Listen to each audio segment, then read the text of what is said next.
ታክሲ ይዤ እየሄድኩ አንድ 2-3 ደቂቃ እንደሄድን ከሹፌሩ ጋር እያወራው ስልክ ተደወለለት። ተደወለለትና ያው በራሳቸው በሾና ቋንቋ ነው ሲያወሩ የነበረውና ወደኔ ዞሮ ከየት ሀገር ነው የመጣው አለኝ። ከኢትዮጵያ አልኩት። ከዛ ያወራል በስልኩ ማለት ነው። እኔ ግራ ገባኝ። ለምንድነው የጠየቀኝ ብዬ ከዛ እንደዘጋ ለምን ጠየቀኝ አልኩት። ማን ይደወለልህ አልኩት። አይ ከፖሊስ ነው የተደወለልኝ አለ።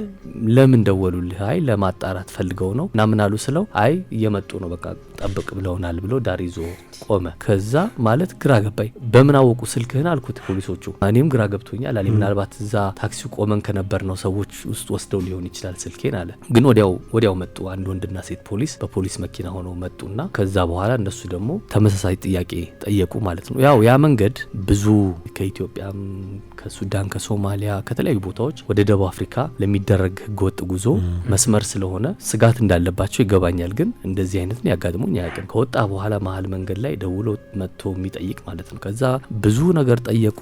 ምንም ያው ነገርኳቸው ሁሉንም ነገር። ከዛ በኋላ የት ነው የምታርፈው አሉ። አሳየኋቸው። ሊያውቁት አልቻሉም ሆቴሉ ምንድነው ሆቴሉ አሉ። አይ ሆቴል አይደለም ኤርቢኤንቢ ነው የሰው መኖሪያ ነው።